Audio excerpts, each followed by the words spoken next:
කියන බලන්න දස කුසලය කියන බලන්න. දානය, සීලය, දැන් දස පුණ්‍ය ක්‍රියා කියන බලන්න.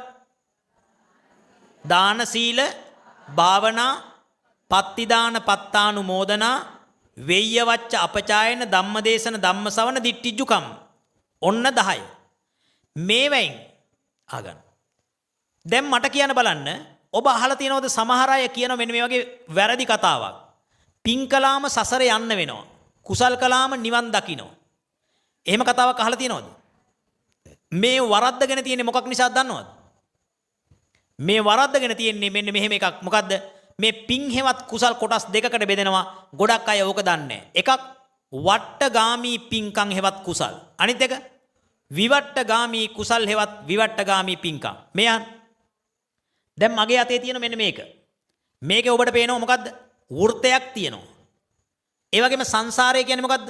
වට්ටයක්. සංසාර වෘත්තය. සංසාර චක්‍රය කියලා කියන්නේ. ඔබ පින්කමක් කරනවා. ඒ පින්කම නිසා ඔබ දිව්‍ය ලෝකේ යනවා.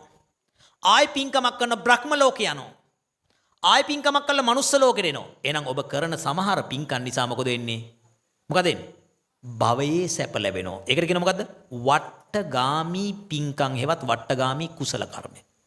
තව කෙනෙක් දානයක්ම දීලා හැබැයි එයා මොකද්ද කරන්නේ? එයා විදර්ශනා කරනවා. දානයක් දීලා මොකද කරන්නේ? ඒ ඇති වෙන සිත විදර්ශනා කරනවා. විදර්ශනා කරනකොට එයා නිවනටපත් වෙනවා. අන්නේ කුසලයට කියන මොකද්ද? විවට්ටගාමී කුසල කර්ම. මේ අහන්නකෝ අම්මා. එහෙනම් අද ඉඳලා පින්කමක් කරනකොට මොකද්ද කරන්න ඕන? ඒ පින්කම අහගන්න. ඒ පින්කමේ දී ඇති වෙන සිත් ටික දැනගෙන තියෙන්න ඕන. දැන් එහෙනම් සිත් දැනගෙන තියෙන්න ඕනද නැද්ද? සිත් දැනගෙන තියෙන්න ඕන. ඒ කියන්නේ දැන් ඔයා බණ අහනකොට අද මේ වෙලාවේ බණ අහනකොට ඔයාට ඇති උනේ මොන සිද්ද? සෝමනස්ස සහගත ඥාන සම්පයුක්ත අසංකාරික සිත්. මේවා දැනගෙන තිබුණොත් ඔයාට විදර්ශනා කරනකොට මේවා මමය මාගේය නොවේය මොකද්ද? ආරම්මන ප්‍රත්‍යයෙන් ස්වාමින් වහන්සේ කියලා දෙන එක අරමුණු වුණා. සද්දායතනං සෝත විඥාන ධාතුයා. අන්න විදර්ශනා කළා.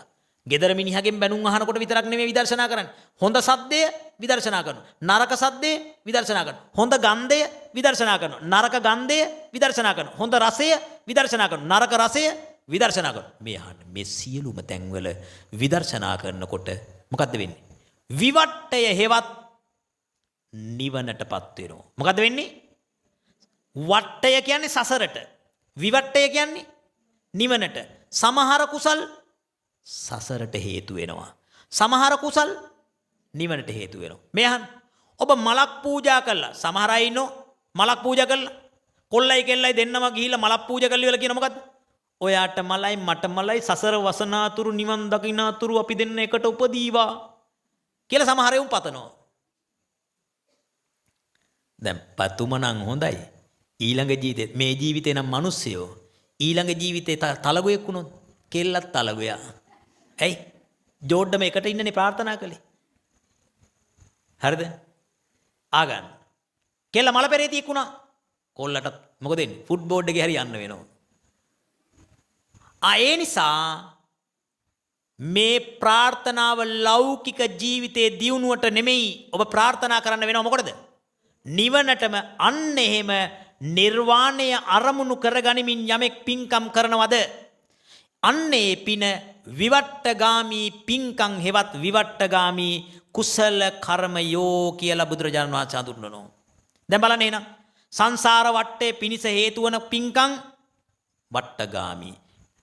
සංසාර වට්ටය කැඩීම හෙවත් නිවන පිණිස හේතු වෙන පින්කම් විවට්ටගාමී කුසල කර්ම. ඔන්න ඕක දන්නේ නැතිකමට සමහරු කිව්වා මොකද්ද? පින් කළාම සසරේ යන්න වෙනවා. භවගාමී සම්පත් ලැබෙනවා.